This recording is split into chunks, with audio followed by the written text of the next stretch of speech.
ब्रह्मानन्दं परमसुखदं केवलं ज्ञानमूर्ते द्वन्द्वातीतं गगनसदृशं तत्त्वमस्यादिलक्ष्यम् एकं विमलाचलं सर्वदी साक्षिभूतं भावारूपं त्रिगुणरहितं श्रीसद्गुरुनित्यत्वं नमामि। महायोगपीठे तटे भीमरत्यं वरं पुण्डलीकाय धातो मुनीन्द्रे समागततिष्ठन्तमहानन्दकन्दं परब्रह्मलिङ्गं भजे पाण्डुरङ्गाकरो प्रथमनमन दुसरे चरणा संताचिया त्यांच्या कृपादाने कथेचा विस्तार बाबाजी सद्गुरु दास तुका गुरुर्ब्रह्मा गुरुर्विष्णु गुरुर्देवो महेश्वरा गुरुर्साक्षात् परब्रह्म ಶ್ರೀ ಗುರವೇ ನಮಃ. ಪ್ರಥಮದಲ್ಲಿ ಜಗತ್ತು ವ್ಯಾಪಕನಾಗಿರುವಂಥ ಪರಮಾತ್ಮನ ದಿವ್ಯ ಚರಣಗಳಿಗೆ ಅನಂತ ನಮನವನ್ನು ಸಲ್ಲಿಸಿ ಶ್ರೋತ್ರಿಯ ಬ್ರಹ್ಮನಿಷ್ಠ ಸದ್ಗುರುಗಳಾಗಿರುವ ಚೈತನ್ಯ ಸಂಪ್ರದಾಯದ ಗುರುವರ್ಯ ಜಗದ್ಗುರು ಸಂತ ತುಕೋಬರಾಯರ ಚರಣಗಳಿಗೂ, ಯೋಗಿಗಳಿಗೆ, ಧ್ಯಾನಿ ಮುನಿಜನಿಗಳಿಗೆ, ಸಿದ್ಧ ಸಾಧಕರಿಗೆ ಕಲ್ಪತರು ಆಗಿರುವಂಥ ಜ್ಞಾನೇಶ್ವರ ಮಾವಲಿಯವರ ಶ್ರೀ ಚರಣಗಳಿಗೂ ಅನಂತ ನಮನವನ್ನು ಸಲ್ಲಿಸಿ, ಯಾವ ಕರ್ನಾಟಕ ಮಠದ ಚೈತನ್ಯ ಸದ್ಗುರು ಕೃಷ್ಣಸ್ವಾಮಿ ಹರಿಭವ ಸ್ವಾಮಿ ಇಲಾಖೆ ಇವರ ಚರಣಗಳಿಗೂ ನಮನವನ್ನು ಸಲ್ಲಿಸಿ, ವೈಕುಂಠವಾಸಿಯಾಗಿರುವಂಥ ಶ್ರೀ ಗುರು ಶರತ್ ಸ್ವಾಮಿಯವರ ಚರಣಗಳಿಗೂ ನತಮಸ್ತಕನಾಗಿ, ಬೆಳಗಿನ ಜಾವದಲ್ಲಿ ಶ್ರವಣಲು ಉಪಸ್ಥಿತರಿರುವಂಥ ಎಲ್ಲ ಸಂತ ಮಹಂತರೇ, ತಾಯಿಂದಿರೇ, ತಮ್ಮೆಲ್ಲರ ಚರಣಗಳಿಗೂ ನಮನವನ್ನು ಸಲ್ಲಿಸಿ, ನಿನ್ನೆಯ ದಿನ ನಾವು ಜ್ಞಾನೇಶ್ವರ ಮಾವಲಿಯವರು 27ನೇ ಓವಿ ಗುರುವಿನ ಮಹತ್ವವನ್ನು ಹೇಳ್ತಾ ಬಂದರು. ಅಥಾ ಅವಧಾರ ಕಥಾ ಗಹನ ಜೇ ಸಕಳಾ ಕೌತುಕಾಂ ಜನ್ಮಸ್ಥಾನ ಕಿ ಅಭಿನವ ಉಧಾನ ವಿವೇಕ ತರುಚೆ. ಇನ್ನು ಗುರುವಿಗೆ ನಮನ ಮಾಡಿ ಇವತ್ತು ಹೇಳ್ತಾರ 28ನೇ ಓವಿಯಲ್ಲಿ ಅತಾ अवधान एकला दिजे मग सर्व सुखाचे पात्र होईजे. असे काय ज्ञानेश्वर म्हणतात. आता श्रीगुरूचे वंदन केल्यानंतर ज्ञानेश्वर महाराजने ज्या गीता निर्माण झाली असा महाभारताचे जे माऊली सांगतात की ही कथा आहे, गहन आहे आणि कथाचा महत्व तुम्ही आता ऐका. कथा सर्व चमत्काराची हे खाण आहे. यहाँ वृक्षाचे जे बगीचा आहे, जे विचार रूपी वृक्षाची हे कथा काय आहे, कौतुक आहे आणि जन्मस्थान, कौतुकाचे जन्मस्थान आहे. ಅಭಿನವ ಉದಾನ ಏನು ಹೇಳ್ತಾರೆ ಇಲ್ಲಿ ಅಂತ ಹೇಳಿದ್ರ, ಶ್ರೀ ಗುರು ವಂದನ ನಂತರ ಜ್ಞಾನೇಶ್ವರ ಮಾವಲಿಯವರು ಹೇಳ್ತಾರೆ, ಈಗ ಗೀತಾ ನಿರ್ಮಾಣ ಆಗುವಂತ ಮಹಾಭಾರತದ ಇಲ್ಲಿ ವಿಚಾರಗಳು, ಕತೆ, ಕೌತುಕ, ಮಹಾತ್ಮೆ, ಅದ್ಭುತವಾದಂಥ ಚಮತ್ಕಾರ ವಿಚಾರಗಳು, ಇಲ್ಲಿ ತರತರದ ಹಣ್ಣು ಕೊಡುವಂತ ವೃಕ್ಷದ ಹಲವಾರು ತರತರದ ಹೂವುಗಳು, ಹೀಗೆ ವಿಚಾರ ರೂಪಿ ವೃಕ್ಷ, ವಿಚಾರರಾಗಿರುವಂತ ಇಲ್ಲಿ ಎಲ್ಲರಿಗೆ ವಿಚಾರ ಮಾಡಲು, ಯಾಕಂದ್ರೆ ವಿಚಾರ ಬರ್ತದೆ ಮಹಾಭಾರತ ನೋಡಿದ್ರೆ. ವಿಚಾರ ಮನುಷ್ಯನಿಗೆ ತಿಳಿಬೇಕು, ಅವಾಗ ಮನುಷ್ಯನಿಗೆ ವಿವೇಕ ಜಾಗೃತ ಆಗ್ತದೆ. ಇನ್ನು ಯಾರೋ ಅವರೊಬ್ಬರು ಕೇಳಾಕತ್ತಿದ್ರು, ವಿಚಾರ ಅಂದ್ರೆ ಏನ್ರಿ ಅಂತೇಳಿ. ವಿಚಾರ ಅಂದ್ರೆ ಯಾವುದಕ್ಕೆ ವಿಚಾರತ್ತಾರ ಅಂತ ಹೇಳಿದ್ರ, ನಾನು ಯಾರು, ವಿಚಾರ ಯಾವುದಕ್ಕೆ ವಿಚಾರ ಅಂದ್ರೆ ಏನ್ರಿ, ಏನ್ ವಿಚಾರ ಮಾಡ್ಬೇಕು, ನಾನು ಯಾರು ಅನ್ನೋದನ್ನು ವಿಚಾರ ಮಾಡಬೇಕು. ನಾನು ಯಾರು, ಬ್ರಹ್ಮ ಅಂದ್ರ ಏನದ, ಸೃಷ್ಟಿ ಅದರ ಮಹತ್ವ ಏನದ, ಇದನ್ನ ವಿಚಾರ ಮಾಡುವುದಕ್ಕೆ ವಿಚಾರ ಅಂತಾರ. ನಾವೇನು ವಿಚಾರ ಮಾಡ್ತೀವಿ? ಏನೇನ್ರಿ ವಿಚಾರ ಮಾಡ್ತೀವಿ ನಾವು? ವಿಚಾರಕ್ಕೆ 3 ವಿಚಾರಗಳು: ನಾನು ಯಾರು, ಬ್ರಹ್ಮ ಏನಿದೆ, ಪ್ರಪಂಚದ ಸ್ವರೂಪ. ಈ 3 ವಸ್ತುಗಳನ್ನ ಸತತವಾಗಿ ವಿಚಾರ ಮಾಡೋದಕ್ಕೆ ವಿಚಾರ ಅಂತಾರ. ನಾನು ಯಾರಿದ್ದೀನಪ್ಪ? ನಾನು ಈ ಶರೀರ ಇದ್ದೀನೋ, ನಾನು ಸ್ಥೂಲನೋ, ಸೂಕ್ಷ್ಮನೋ, ಕಾರಣನೋ, ನಾನು ಯಾರಿದ್ದೀನಿ? ಮತ್ತು ಹಾಗಾದ್ರೆ ನನಗೆ ಯಾಕೆ ದುಃಖದವು? ದುಃಖ ಯಾರಿಗಾವು? ಸುಖ ಇಲ್ಲೇನೆ ಜಗತ್ತಿನೊಳಗ? ಇದಕ್ಕೆಲ್ಲ ವಿಚಾರ ಮಾಡ್ಬೇಕಾಗ್ತದ.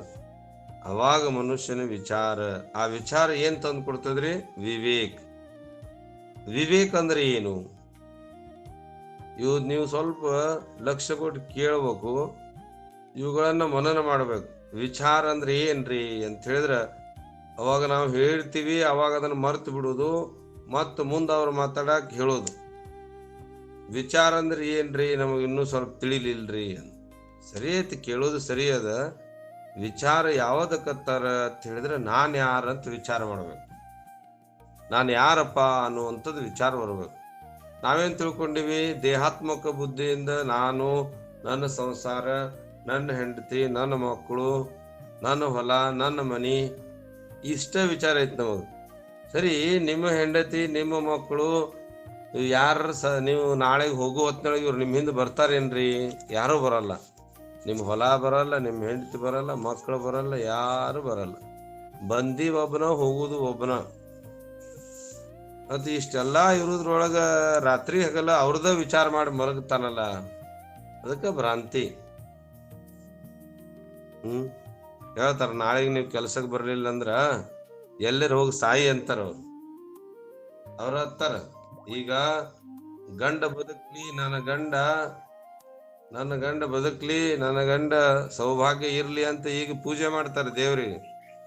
ನಾಳೆಗೆ ಯಾವ ಗಂಡ ಕೆಲಸಕ್ಕೆ ಬರ್ಲಿಲ್ಲ, ಅವನ್ಲಿಂದ ಏನು ಕೆಲಸ ಆಗೋದಿಲ್ಲ, ಅವ ದುಡಿಯಂಗಿಲ್ಲ, ದುಡಿದು ಬಿಟ್ಟಾನ ಅಂದ್ರೆ ಹೇಳ್ತಾರ ಎಲ್ಲರಿಗೂ ಬರ್ತದ, ಇವಂಗ ಬರುದಿಲ್ಲ ಏನು ಸಾವು ಅಂತಾರ. ಹಿಂಗದ ಜಗತ್. ಅದನ್ನ ನಾವು ವಿಚಾರ ಮಾಡ್ತೀವಿ. ನನ್ನ ಹೆಂಡತಿ, ನನ್ನ ಮಕ್ಕಳು, ನನ್ನ ಸಂಸಾರ, ಹೀಗೆಲ್ಲ ವಿಚಾರ ಮಾಡ್ತೀವಿ. ಯಾವ ವಿಚಾರ ತಗೊಂಡು ಏನ್ ಮಾಡೋದು? ನಾವು ವಿಚಾರ ಯಾವುದು ಮಾಡ್ಬೇಕಂದ್ರೆ ನಾನು ಯಾರು, ನನ್ನ ಸಂಸಾರ ಅಂದ್ರೆ ಏನು, ಭಗವಂತ ಹೇಗಿದಾನ, ಬ್ರಹ್ಮ ಹೇಗಾನ ಅನ್ನೋದು ವಿಚಾರ ಮಾಡ್ಬೇಕು. ಲೌಕಿಕದೊಳಗೆ ಎಂಥ ವಿಚಿತ್ರ ಭಾವನೆಗಳು ಮನುಷ್ಯನಿಗೆ ಯಾವಾಗ ಏನೇನು ಬರ್ತಾವ ಗೊತ್ತಿಲ್ಲ.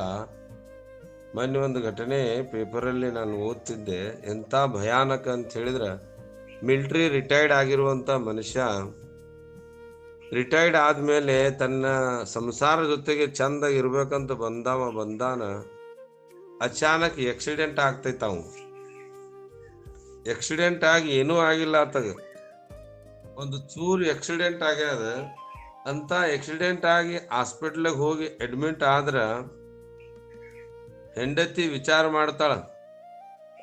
ಏನ್ ವಿಚಾರ ಮಾಡ್ತಾಳ ಅಂತ ಹೇಳಿದ್ರ, ಹೆಂಗೂ ಇವಂಗ ಸಲೈನ್ ಹಚ್ಚಾರ, ಇದೇ ಸಲೈನ್ಲಾಗ ಏನ್ರ ವಿಷದ ಇಂಜೆಕ್ಷನ್ ಮಾಡಿ ಇವನಿಗೆ ಸಾಯಿ ಹೊಡೆದ್ ಬಿಟ್ರ ಆಕ್ಸಿಡೆಂಟ್ ದುಡ್ಡು 2 ಕೋಟಿ ರೂಪಾಯಿ ನನಗೆ ಬರ್ತಾವಲ್ಲ ಅಂತ ವಿಚಾರ ಮಾಡ್ತಾಳ.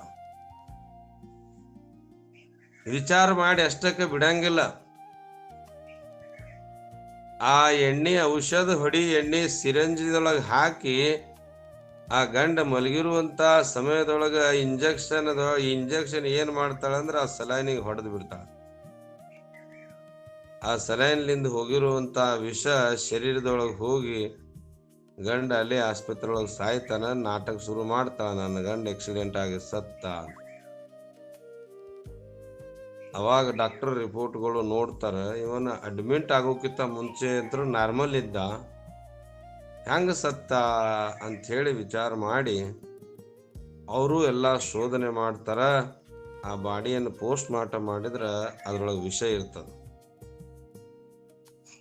1 ರೂಪಾಯಿನೂ ಸಿಗಂಗಿಲ್ಲ, ಚಿಪ್ನು ಸಿಗಂಗಿಲ್ಲ, ಜೈಲ್ನಾಗ ಹೋಗಿ ಕೂತಾಳ. ಇದಕ್ಕೆ ವಿಚಾರ ಅನ್ನೋದಿಲ್ಲ. ವಿಚಾರ ಅಂದ್ರೆ ಯಾವಾಗಕ್ಕೆ ವಿಚಾರ ಅತ್ತಾರಪ್ಪ ಅಂತ ಹೇಳಿದ್ರೆ, ಇದ್ದ ಗಂಡನನ್ನು ಸಾಯಿ ಹೊಡೆದ್ಲು, ತಾನು ಜೈಲಿಗೆ ಹೋದ್ಲು, ಮಕ್ಕಳೆಲ್ಲ ಅನಾಥರಾದ್ರು.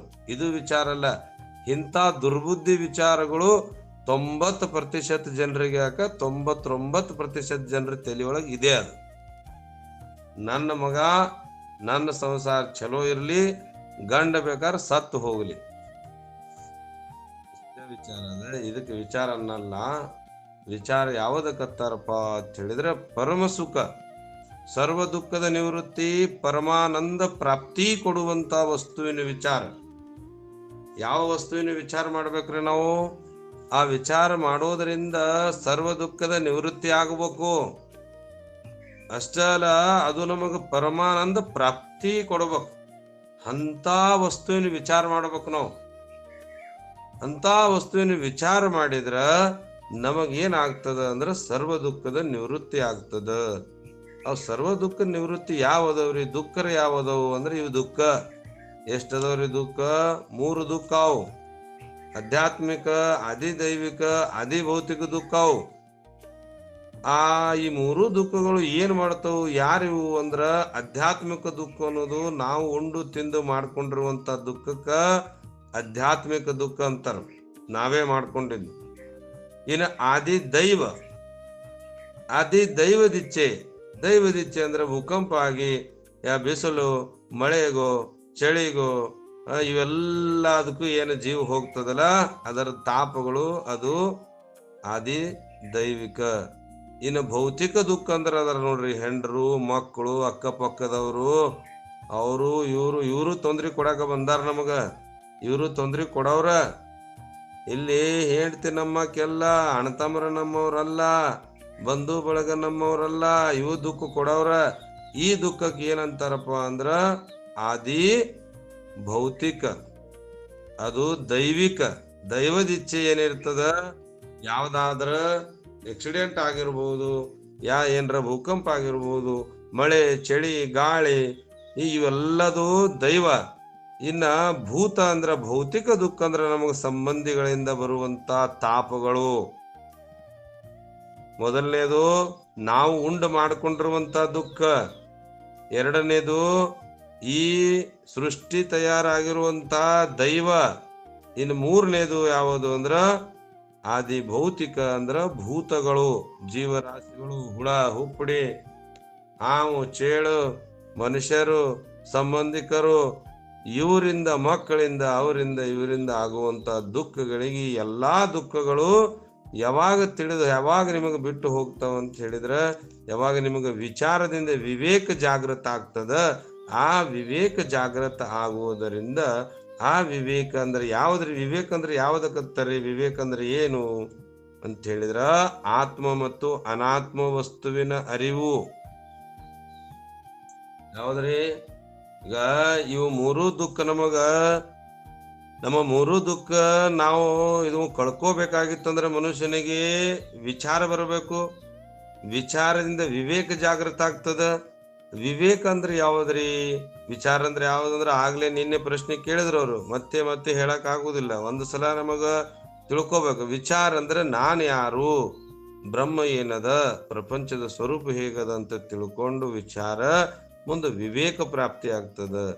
ಈ 3 ದುಃಖಗಳನ್ನ ನಾವು ಏನಾದ್ರೂ ದೂರ ಮಾಡಬೇಕಾಗಿತ್ತಂದ್ರ ವಿವೇಕ ಬಹಳ ಮುಖ್ಯ. ವಿವೇಕ ಅಂದ್ರೆ ಯಾವ್ದಕ್ಕತ್ತಾರ? ವಿವೇಕ ಅಂದ್ರೆ ಯಾವುದು? ವಿವೇಕ ನಿತ್ಯ ಅನಿತ್ಯ ತಿಳಿಯುವುದು. ಯಾರ ಅಧಿಕಾರಿ ಯಾರ್ರಿ? ವಿವೇಕಕ್ಕೆ ಅಧಿಕಾರಿ ಯಾರು? ಆತ್ಮ ಮತ್ತು ಅನಾತ್ಮ ವಸ್ತುವಿನ ಅರಿವು ತಿಳಿಯುವವನು ವಿವೇಕಿ. ಆತ್ಮ ಮತ್ತು ಅನಾತ್ಮ ಏನ್ರಿ? ಆತ್ಮ ಅನಾತ್ಮ ಯಾವುದು? ಸತ್ತದ, ತ್ರಿಕಾಲ ಅಭಾದಿದತ, ಅದು ಆತ್ಮ. ಯಾವುದು ಸತ್ತಲ್ಲ ಅದು ಅನಾತ್ಮ. ತೋರುವುದೆಲ್ಲ ಅನಾತ್ಮನೇ, ತೋರದೆ ಇರುವುದೆಲ್ಲವೂ ಆತ್ಮ. ಆತ್ಮ ವಸ್ತು ತೋರುವುದಿಲ್ಲದು. ಯಾವುದು ತೋರ್ಯದಲ್ಲ, ಭ್ರಾಂತಿಗೆ ಕಾರಣ ಆಗ್ಯದ. ಅಲ್ಲಿ ಹಗ್ಗ ಹಾವ ಆಗಿಲ್ಲ, ಹಾವ ಹಂಗ ತೋರ್ಯದ. ಹಂಗಿಲ್ಲಿ ಬ್ರಹ್ಮ ಏನಾಗ್ಯಾನಪ್ಪ ಅಂದ್ರ, ಇಲ್ಲಿ ಸಗುಣ ರೂಪದೊಳಗು ತೋರ್ಯಾನ. ಅಂತ ಅನಾತ್ಮ ವಸ್ತುನೇ ನಾನಂತ ತಿಳಿದೀವಿ. ಹಂಗ ಆತ್ಮ ಅನಾತ್ಮ ವಸ್ತುವಿನ ಅರಿವು ತಿಳಿಯುವುದಕ್ಕೆ ವಿವೇಕ ಅಂತಾರ. ಅದಕ್ಕೆ ಇವತ್ತಿನ ಓವಿ ಒಳಗ ಏನ್ ಹೇಳ್ಕೊತ ಹೊಂಟಾರ 27ನೇ ಓವಿ ಅಂದ್ರೆ ನೋಡಪ್ಪ, ಆತಾ ಅವಧಾರ ಕಥಾ ಗಹನ, ಈ ಕಥಾ ಗಹನದ ಸಕಳ ಕೌತುಕಾಂ ಜನ್ಮ ಸ್ಥಾನ ಕಿ ಅಭಿನವ ಉದಾನ ವಿವೇಕಾರುಚೆ, ವಿವೇಕ ತರುಚೆ. ವಿವೇಕ ವಿವೇಕ ಶಬ್ದ ಬರುವುದ್ರಿಂದ ವಿವೇಕ ಅಂದ್ರೆ ಯಾವುದು? ಇಲ್ಲಿ ವಿಚಾರ ಎರಡು ಶಬ್ದ ಬಂದವು. ವಿಚಾರ ಅಂತ ಬಂದದ. ಸಕಳ ಕೌತುಕ ಜನ್ಮಸ್ಥಾನ, ಅಭಿನವ ಉದಾನ, ವಿವೇಕ. ಈ ವಿವೇಕ ನಮಗ ಯಾವಾಗ ಜಾಗೃತ ಆಗ್ತದಪ್ಪ ಅಂತ ಹೇಳಿದ್ರೆ, ಗುರು ಕೃಪೆಯಿಂದ ನಾವು ವಿಚಾರ ತಿಳಿತಂದ್ರ ವಿವೇಕ ಜಾಗೃತ ಆಗ್ತದ. ಇನ್ನು ವಿವೇಕದ ನಂತರ ಏನ್ರಿ ಲಾಭ? ವಿವೇಕದ ಲಾಭ ಯಾವುದು ಅಂದ್ರೆ ವೈರಾಗ್ಯ. ವೈರಾಗ್ಯ ಅಂದ್ರೆ ಏನ್ರಿ? ಸಮಸ್ತ ಲೋಕದ ಭೋಗ ಭಾಗ್ಯ ತುಚ್ಛವಾಗಿ ಹೇಯವಾಗಿವೆ ಎಂದು ಅರಿವು. ಏನ್ರಿ, ನಾನು ಆಗ್ಲೇ ಹೇಳಿದೆ ಹೆಂಡತಿ ಮಕ್ಕಳು ನಮ್ಮವ್ರಲ್ಲ ಅಂತೇಳಿ. ಈ ಪರ್ಯಂತ ಇಲ್ಲಿಂದ ಹಿಡ್ಕೊಂಡು ಸಮಸ್ತ ಲೋಕ, ಈ ಲೋಕ, ಈ ಜನ್ಮ, ಅನಂತ ಜನ್ಮ, ಲೋಕಗಳು, ಈ ಲೋಕ, ಸ್ವರ್ಗ ಲೋಕ, ಯಾವ ಲೋಕ, ಆ ಎಲ್ಲಾ ಲೋಕದ ಭೋಗ ಭಾಗ್ಯಗಳು ಅವು ಎಲ್ಲವೂ ಏನದವು? ತುಚ್ಛವಾಗಿ ಹೇಯವಾಗಿವೆ ಎಂದು ಅರಿವು ನಮಗ ದೃಢವಾಗಬೇಕು. ಇದಕ್ಕ ವೈರಾಗ್ಯ ಅಂತಾರ. ಅಂತ ವೈರಾಗ್ಯ ಪ್ರಾಪ್ತಿ ಆದ್ರೆ ಮುಂದೇನ್ರಿ ನಮಗೇನ್ ಲಾಭ ಆಗ್ತದ ಅಂದಾಗ, ಷಟ್ ಸಂಪತ್ತು 6 ಗುಣಗಳು ನಮಗ್ ಪ್ರಾಪ್ತಿ ಆಗ್ತವ. ಆ 6 ಗುಣಗಳು ಯಾವುವು? ಶಮ, ಧಮ, ಉಪರತಿ, ತಿತಿಕ್ಷಾ, ಶ್ರದ್ಧಾ, ಸಮಾಧಾನ. ಏನ್ರಿ ಒಂದೊಂದು ಅರ್ಥದೊಳಗೆ ಯಾವುದು ಅಂತ ಹೇಳಿದ್ರ, ಶಮ ಅಂತ ಹೇಳಿದ್ರ ಇಲ್ಲಿ ಸರ್ವ ವಾಸನಾ ತ್ಯಾಗ. ನಮ್ಮ ಒಳಗಡೆ ಇರುವಂತ ವಾಸನ, ಮನದ ಎಲ್ಲಾ ಆಸೆಗಳು ತ್ಯಾಗ ಮಾಡ್ಬೇಕು. ಮನಸ್ಸಿನೊಳಗೆ ಏನೇನು, ನಮ್ಮ ಮನಸ್ಸು ಹೆಂಗಿರ್ತದ ಅಂದ್ರ ಏನೇನು ಇಟ್ಕೊಂಡು ಕೂತಿರ್ತದ, ಅವು ಎಲ್ಲವನ್ನ ತ್ಯಾಗ ಮಾಡ್ಬೇಕು. ಮನಸ್ಸಿನ ಕಾಮನೆಗಳನ್ನ ತ್ಯಾಗ ಮಾಡ್ಬೇಕಾಗ್ತದ. ಒಳ ವಾಸನಾ ತ್ಯಾಗ, ಅದಕ್ಕೆ ಶಮ ಅಂದ್ರ. ಧಮಃ ಅಂದ್ರ ಬಾಯ ಹೋಗಿರೋ ಇಂದ್ರಿಯ ವಿಷಯಗಳು, ಇಂದ್ರಿಯಗಳು ಹೊರನೋಟದು. ಇಂಥ ಈ ಇಂದ್ರಿಯಗಳ ಏನದಾವಲ್ಲ, ಇವುಗಳ ವಿಷಯದ ಕಡೆ ಹೋಗದಂತೆ ಇವುಗಳನ್ನ ಸರಿಯಾದ ಮಾರ್ಗಕ್ಕೆ ಹಚ್ಚುವುದು ಧಮ. ಅವು ಶಮ ಅಂದ್ರ ಒಳಗಿನ ವಿಚಾರಗಳನ್ನ ನಾಶ ಮಾಡೋದು, ತ್ಯಾಗ ಮಾಡೋದು. ಇಲ್ಲಿ ಧಮ ಅಂದ್ರ ಹೊರ ಹೋಗುವಂತ ಇಂದ್ರಿಯಗಳನ್ನ ತಡೆಯುವುದು. ಅಷ್ಟಾದ್ರೂ ಮೂರನೇದು ಉಪರತಿ. ಏನು ಮಾಡ್ತಾವು? ಮತ್ತು ಓಡ್ತಾವು. ಅವಾಗ ಅದನ್ನ ತಳ್ಕೊಂಡ್ಬಂದು ಸರ್ವ ಪ್ರಪಂಚದ ಲೌಕಿಕ ವಸ್ತುಗಳಲ್ಲಿ ಏನದ ದೋಷದ, ನೀನ್ ಮತ್ ಓಡ್ಬೇಡಪ್ಪ, ಇಷ್ಟು ಪಜಿತಿ ಸಾಕು ಬಾ ಅಂತ ಹೊಳ್ಳಿ ತಗೊಂಡ್ಬರೋದು ಉಪರತಿ. ಇಂಥ ಉಪರತಿ ಆದ್ಮೇಲೆ 4ನೇದು ನಮಗ್ ಪ್ರಾಪ್ತಿ ಆಗ್ತದ, ಅದೇ ತಿತಿಕ್ಷಾ. ಇಷ್ಟೆಲ್ಲಾ 3 ಸಂಪತ್ತು ನಮಗ್ ಸಿಕ್ಕರೆ 4ನೇ ತಾನೇ ತನ್ನಂತಾನ ಎದ್ದು ಕುಂದಿರ್ತದ. ಅದಕ್ಕೆ ದ್ವಂದ್ವ ಧರ್ಮಗಳ ಸಹನೆ. ಅಲ್ಲಿ ಸುಖ ಆಗಲಿ, ದುಃಖ ಆಗಲಿ, ಮಾನ ಸಿಗಲಿ, ಅಪಮಾನ ಆಗಲಿ, ನಮಗ ಹೆಸರು ಕೂಗದೇ ಇರಲಿ, ಯಾವುದೇ ಸಂದರ್ಭದಲ್ಲಿ ಎಂಥ ವಿಪರೀತ ಮತ್ತು ಅನುಕೂಲ ಪ್ರತಿಕೂಲ ಪರಿಸ್ಥಿತಿಯಲ್ಲಿ ದ್ವಂದ್ವ ರಹಿತವಾಗಿ ಇರುವಂತ ದ್ವಂದ್ವ ಧರ್ಮಗಳ ಸಹನೆ ತಿತಿಕ್ಷಾ. ಈ ಸಂಪತ್ತು, ಇವು ಸಂಪತ್ತು. ಇದು 4ನೇ ಸಂಪತ್ತು. ಒಂದು 5ನೇದು, ಇವು 4ರಲ್ಲಿ ನಾವು ಉತ್ತೀರ್ಣರಾದ್ರ 5ನೇದು ಶ್ರದ್ಧಾ. ಆಗ ಗುರು ದೇವರು ಎಂಬ ದೃಢ. ಗುರು ಮತ್ತು ದೇವರು ಆ ನಿರ್ಗುಣ ಪರಬ್ರಹ್ಮನೇ, ಸಗುಣ ರೂಪದೊಳಗಿರುವಂತ ನನ್ನ ಗುರುವೇ ಪರಬ್ರಹ್ಮ. ಆಗ ಗುರುವಿನ ಮಹತ್ವ ತಿಳಿಯುವಂತ ದೃಢ ನಮ್ಮಲ್ಲಿ ಆತು ಅಂದ್ರ ಶ್ರದ್ಧಾ. ಈ ಶ್ರದ್ಧಾ ನಮಗೇನು ಕೊಡ್ತದ್ರಿ? 6ನೇ ಸಂಪತ್ತಂದ್ರ ಮನಸ್ಸನ್ನ ಸಮಾಧಾನ ಮಾಡಿ ಏಕಾಗ್ರ ಮಾಡಿ ಕುತ್ಕೊಂಡಾಗ ಈ ಜ್ಞಾನೇಶ್ವರಿ ಪ್ರವಚನ ನಿಮಗ ತಿಳ್ಕೊಳಾಕ ಯೋಗ್ಯ ಆಗುತ್ತದೆ. ಅಲ್ಲಿ ತರ ಇವಿಷ್ಟು ನೀವು ಪಾಸ್ ಆಗದೆ ಇದ್ರ ನಿಂಬಲ್ಲಿ ಏಕಾಗ್ರತೆ ಬರುವುದಿಲ್ಲ, ಹೇಳಿದ ತಿಳಿಯುವುದಿಲ್ಲ, ತಿಳಿದ್ರು ಅದು ಉಳಿಯುವುದಿಲ್ಲ, ಉಳಿದ್ರು ಅದು ನಿಮಗೆ ಕೆಲಸಕ್ಕೆ ಬರುವುದಿಲ್ಲ. ಅಷ್ಟರದು ಸಮಾಧಾನ. 6 ಸಂಪತ್ತು, 6ನೇದು ಸಮಾಧಾನವಾಗಿ ನಾವು ಯಾವಾಗ ಕುತ್ಕೊಂಡು ನಮ್ಮ ಮನಸ್ಸು ಕೇಳ್ತದಂದ್ರ ಈ ಮೇಲಿನ 5 ನಾವು ಉತ್ತೀರ್ಣರಾದ್ರ, ಈ ಎಲ್ಲಾ ಹಂತದಲ್ಲಿ ನಾವು ತೆರಗಡೆಯಾಗಿ ಬಂದ್ರ ಸಮಾಧಾನ ಆಗ್ತದ. ಅಂತ ಸಮಾಧಾನದ ಮನಸ್ಸು ಶ್ರವಣ ಮಾಡಿದ್ರ, ಏಕಾಗ್ರತೆಯಿಂದ ಶ್ರವಣ ಮಾಡಿದ್ರ 4ನೇ ಸಂಪತ್ತು ಮೋಕ್ಷ ಸಿಗುತ್ತದ.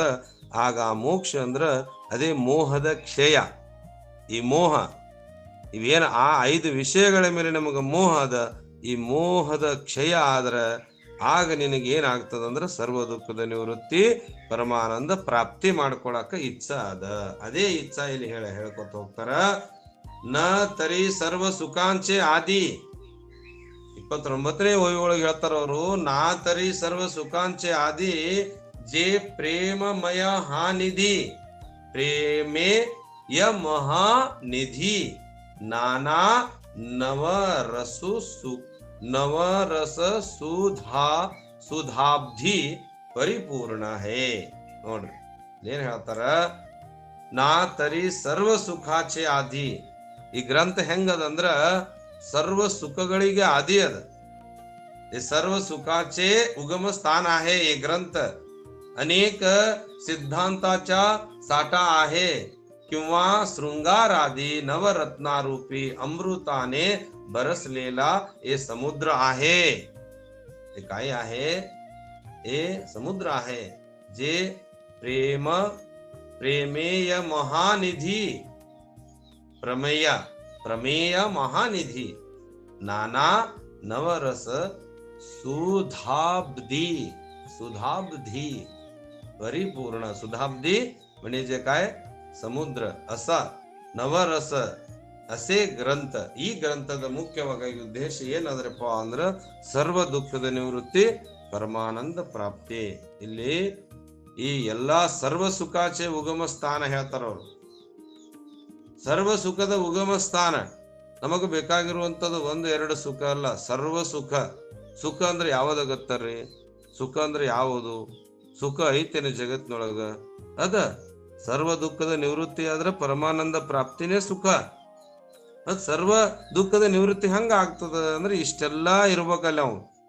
ವಿವೇಕ, ವೈರಾಗ್ಯ, ಷಟ್ ಸಂಪತ್ತು, ಆಗ ಮೋಕ್ಷ. ಆ ಮೋಕ್ಷ ಯಾವಾಗ ಪರಮಾನಂದ ಪ್ರಾಪ್ತಿ ಆಗ್ತದೆ ಅಂದ್ರೆ ಸರ್ವ ದುಃಖದ ನಿವೃತ್ತಿ ಆಗ್ಬೇಕು. ದುಃಖದ ಬಗ್ಗೆ ನಾನು ಹೇಳಿದೆ ಆಗ್ಲೇ 3 ದುಃಖಗಳು: ಆಧ್ಯಾತ್ಮಿಕ, ಆದಿದೈವಿಕ, ಆದಿಭೌತಿಕ. ಇವು ದುಃಖಗಳು ನಮ್ಮನ್ನು ಏನ್ ಮಾಡ್ತಾವ ಅಂತ ಹೇಳಿದ್ರೆ, ದೇಹಾತ್ಮಕ ಬುದ್ಧಿ ಇದ್ದಾಗ ಈ ದುಃಖ ನನಗದವು, ಇದನ್ನ ನಾನು ಅನುಭವಿಸ್ತಾ ಇದ್ದೇನೆ, ನನಗೆ ಜನ್ಮ ಮರಣ ಅದ ಅನ್ನುವಂತ ನಮ್ಮೆಲ್ಲರಿಗೆ ಅಧ್ಯಾಸ ಅದ. ಇಂಥ ಅಧ್ಯಾಸವನ್ನು ಹೊರತೆಗೆಯುವಂತ ಈ ಗ್ರಂಥ ಏನ್ ಮಾಡ್ತದ ಅಂತ ಹೇಳಿದ್ರ, ಈ ಸರ್ವ ಸುಖದ ಆದಿ ಅದ. ಈ ಪ್ರಮೇಯ, ಇಲ್ಲಿ ಪ್ರಮೇಯ ಮಹಾನಿಧಿ, ಇಂಥ ಮಹಾನಿಧಿ ನಾನಾ ನವರಸ ಸುಧಾಬ್ಧಿ. ಸುಧಾಬ್ಧಿ ಅಂದ್ರೆ ಸಮುದ್ರ ಇದ್ದಂಗ. ಮತ್ತ ಪರಿಪೂರ್ಣ ಅಂತ ಶಬ್ದ ಬದದಲ್ಲಿ ಪರಿಪೂರ್ಣ ಅದಿದು, ಅಪೂರ್ಣ ಅಲ್ಲ, ಪರಿಪೂರ್ಣ. ಅದಕ್ಕೆ ಪರಿಪೂರ್ಣ ಯಾರಿಗೊತ್ತಾರ? ಪರಬ್ರಹ್ಮ ವಸ್ತು ಪರಿಪೂರ್ಣದ. ಅಂತ ವಸ್ತು, ಪರಿಪೂರ್ಣ ವಸ್ತುವಿನ ವಿಚಾರ ಮಾಡ್ಬೇಕು ನಾವು. ಅದನ್ನು ಬಿಟ್ಟು ನಾವು ದೇಹಾತ್ಮಕ ಬುದ್ಧಿಯಿಂದ ದಿನಂಪ್ರತಿ ಯಾವ ವಿಚಾರ ಮಾಡ್ತೀವಿ ಅಂದ್ರೆ ನಮಗ ಯಾವುದು ಸತ್ಯ ಇಲ್ಲ ಆ ವಿಚಾರ ಮಾಡ್ತೀವಿ. ಅದಕ್ಕೆ ಪರಿಪೂರ್ಣ ಯಾರಂದ್ರೆ ಪರಬ್ರಹ್ಮ. ಪೂರ್ಣಮದಂ ಪೂರ್ಣಮಿದಂ ಪೂರ್ಣಾತ್ ಪೂರ್ಣಮುದಚ್ಯತೆ ಪೂರ್ಣಶ್ಯ ಪೂರ್ಣಮಾದಾಯ ಪೂರ್ಣಮೇವಾವಶಿಷ್ಯತೆ ಅನ್ನುವಂತ ಪೂರ್ಣ ವಸ್ತುವಿನ ಪರಬ್ರಹ್ಮನ ವಿಚಾರ ನಾವು ತಿಳ್ಕೊಳಕ್ ಹೊರಟಿದ್ದೀವಿ. ಅದಕ್ಕೆ ಈಗ ಹೇಳ್ತಾರ ನೋಡ್ರಪ್ಪ, ಈ ಗ್ರಂಥ ಅದ್ಭುತದ. ಇವ ನವರಸ ಭರಿತವಾಗಿರುವಂತ ಸಮುದ್ರದ ಪರಿಪೂರ್ಣ ಅಂತ ಅದ್ಭುತವಾದಂತ ಕಥಾ ತಾವು ಕೇಳ್ರಿ. ಪರಮಧಾಮ ಪ್ರಕಟ ಸರ್ವ ವಿಧಾಚೆ ಮೂಢಪೀಠ ಶಾಸ್ತ್ರ ಜಾತಾ ವಸೌಟ ಅಶೇಷಾಂಚೆ. ಏನ್ ಹೇಳ್ತಾರೆ ಇಲ್ಲಿ ಅಂದ್ರ, ಈ ಪರಮಧಾಮ ಯಾವದ್ರಿ? ಪರಮಧಾಮ ಯಾವ ಸರ್ವ ದುಃಖದ ನಿವೃತ್ತಿ ಪರಮಾನಂದ ಪ್ರಾಪ್ತಿ ಆಗ್ತದಲ್ಲ, ಆ ಅವಸ್ಥೆಗೆ ಪರಮಧಾಮ. ಯಾವುದು? ಸಾವಿಲ್ಲದ್ದು, ತ್ರಿಕಾಲ ಆಭಾದಿತ, ಸತ್ ಚಿತ್ತ ಆನಂದ ನಿತ್ಯ ಪರಿಪೂರ್ಣ ವಸ್ತು. ನಮ್ಮ ಮನೆ, ನಮ್ಮ ತಂದೆಯ ಮಿಲನ, ಜೀವ ಬ್ರಹ್ಮರ ಐಕ್ಯತ್ವ. ಈ ಗ್ರಂಥದ ಮುಖ್ಯ ಉದ್ದೇಶ ಯಾವದ್ರಿ? ಜೀವ ಬ್ರಹ್ಮರ ಐಕ್ಯತ್ವ. ಆ ಜೀವ ಬ್ರಹ್ಮರ ಐಕ್ಯತ್ವ ಶಾಶ್ವತವಾಗಿರುವಂತ ದುಃಖರಹಿತವಾಗಿರುವಂತ ಸ್ಥಿತಿ. ಅಂತ ಪರಮಧಾಮ ಪ್ರಕಟ. ನಾ ಇಲ್ಲಿರುವುದು ಸುಮ್ಮನೆ, ಅಲ್ಲಿರುವುದು ನಮ್ಮ ಮನೆ ಅಂದ್ರವ್ರು. ಎಲ್ರಿ ನಮ್ಮ ಮನೆ? ನಮ್ಮ ಅಪ್ಪನ ಭೇಟಿ ಆಗುವುದು. ಯಾರು ಸಾವಿಲ್ಲದ, ಮರಣಿಲ್ಲದ, ಕೇಡಿಲ್ಲದ ಅವ್ರ ಮಕ್ಕಳು ನಾವು. ಮತ್ತು ನಮಗೇನಾಗ್ಯದಿಲ್ಲಿ? ಈ ಅಧ್ಯಾಸವಾಗಿರುವುದರಿಂದ ನಾವು ಏನ್ ತಿಳ್ಕೊಂಡಿವಿ? ನನಗೆ ಮರಣದ, ನನಗೆ ಜನನದ, ನನಗೆ ಸಾವದ ಅನ್ನುವಂಥ ಭಯ, ದುಃಖ, ಶೋಕ ಇವೆಲ್ಲವೂ ಬಿಟ್ಟಾಗ ನಾವೇನ್ ಹಿಡ್ದೇವಿ ಅಂದ್ರ ಅಮಿ ವೈಕುಂಠವಾಸಿ ಅಂತ ತುಕೋಬರ ಯಾರು ಹೇಳ್ತಾರೆ. ಹಂಗ ಪರಮಧಾಮ ಪ್ರಕಟ ಸರ್ವ ವಿಧಾಚೆ ಮೂಲಪೀಠ, ಎಲ್ಲಾ ವಿದ್ಯೆಗಳ ಮೂಲಪೀಠ ಇದು. ಯಾವುದು? किमही कथा प्रत्यक्ष मोक्ष असून सर्व विद्यांचे मूळ स्थान आहे असं म्हणणार ज्ञानोबरायाने. त्याप्रमाणे संपूर्ण ಶಾಸ್ತ್ರಾರ್ಥ ही ಶ್ರೇಷ್ಠ आहे. ಎಲ್ಲಾ ಶಾಸ್ತ್ರಗಳಲ್ಲಿ ಇದು ಶ್ರೇಷ್ಠ ಐತತ್ತಾರ. ಎಷ್ಟು ಶಾಸ್ತ್ರವು? 6 ಶಾಸ್ತ್ರಗಳು, 18 ಪುರಾಣಗಳು ಮತ್ತು 4 ವೇದಗಳ ಅಮೃತ ಸಾರ. ಇಲ್ಲಿ ಹಿಂಡಿ ಏನ್ ಮಾಡ್ಯಾರ ಅವರು? ಮಂತೋನಿನವನತ ತೈಸೇಗೇನಂತ ಇಂಥ ನವರ ಅಂತ ಎಲ್ಲದರಲ್ಲಿ ಇದನ್ನ ಮಂಥನ ಮಾಡಿ ತೆಗೆದಿರುವಂತ ಜ್ಞಾನೇಶ್ವರಿ. ಇಂಥ ಜ್ಞಾನೇಶ್ವರಿ ಪರಮಧಾಮ ಪ್ರಕಟ ಆದ ಸರ್ವ ವಿಧಾಚೆ ಮೂಲಪೀಠ, ಶಾಸ್ತ್ರಗಳಲ್ಲಿ ಸರ್ವಶ್ರೇಷ್ಠದ. ಇಂಥ ಸರ್ವಶ್ರೇಷ್ಠ ಶಾಸ್ತ್ರ ನಿಮಗ ಇಂಥ ಮೋಕ್ಷ, ಸರ್ವ ದುಃಖದ ನಿವೃತ್ತಿ ಮಾಡುವಂತ ಈ ಶಾಸ್ತ್ರವನ್ನು ದಿನಂಪ್ರತಿ ತಾವು ಲಕ್ಷ್ಯ ಕೊಟ್ಟು ಅಭ್ಯಾಸ ಮಾಡಿ ಗಹನದ ಅಂತ ಸರ್ವ ಸುಖ ಪ್ರಾಪ್ತಿ ಮಾಡಿಕೊಡ್ರಿ. ಸರ್ವ ದುಃಖದ ನಿವೃತ್ತಿ ಮಾಡಿಕೊಂಡು ಸರ್ವ ಸುಖದ ಪ್ರಾಪ್ತಿ ಮಾಡ್ಕೊಳಕ ಬಂದಿರುವಂತ ಮನುಷ್ಯ ಪರಮಧಾಮದ ತನ್ನ ಮನೆ ಪರಮಧಾಮ, ತಾನೇ ಪರಬ್ರಹ್ಮ ಸ್ವರೂಪವಾಗಿರುವಂತ ಸ್ವಸ್ವರೂಪ ತಿಳಿಸಿಕೊಡುವಂತ ಈ ಗ್ರಂಥದ ಮುಖ್ಯ ಉದ್ದೇಶ ಇದೇ ಅದಕ್ಕಾಗಿ ತಾವೆಲ್ಲರೂ ವಿವೇಕ ವಿಚಾರದಿಂದ ಈ ಎಲ್ಲಾ ಸಂಪತ್ತವನ್ನು ತಮ್ಮಲ್ಲಿ ಮಾಡಿಕೊಂಡ್ರ ನೀವು ಸಹ ಇದೇ ಜನ್ಮದೊಳಗ ಸರ್ವ ದುಃಖದ ನಿವೃತ್ತಿ ಮಾಡಿಕೊಂಡು ಸರ್ವ ಸುಖಕ್ಕೆ ಪಾತ್ರರಾಗಿ ತಾವು ಪರಮಧಾಮ ತಮ್ಮ ಹೃದಯದಲ್ಲಿ ಪ್ರಕಟ ಮಾಡ್ಕೋತೀರಿ ಅನ್ನುವಂತ ವಿಷಯನ ಹೇಳ್ತಾ ಈ 3 ಓವಿ ವಿಷಯನ ಸಾಕು. ಯಾಕಂದ್ರೆ 5 ಓವಿ ಹೇಳ್ತಾ ಹೋದ್ರ ವಿಷಯ ಬಹಳ ಆಗ್ತದ, ಅದು ವಿಷಯಾಂತರನು ಆಗ್ತದ, ಮುಂದೆ ನಿಮಗೆ ಮಾತಾಡ್ಲಿಕ್ಕೆ ಆಗುದಿಲ್ಲ. ಹಾಗಾಗಿ ಏನು 3 ಓವಿಗಳ ವಿಷಯ ಮಾವಲಿಯವರು ನುಡಿಸ್ಯಾರ, ಆ ನುಡಿಗಳು ಕೃಷ್ಣಾರ್ಪಣಂ ಭಗವಂತನಿಗೆ ಅರ್ಪಣ ಮಾಡಿ ಜ್ಞಾನೇಶ್ವರ ಅರ್ಪಣಂ ತಮ್ಮೆಲ್ಲರಿಗೂ ಸಹ ಅನಂತ ನಮನ ಸಲ್ಲಿಸಲಿ. ರಾಮಕೃಷ್ಣ ಹರಿ.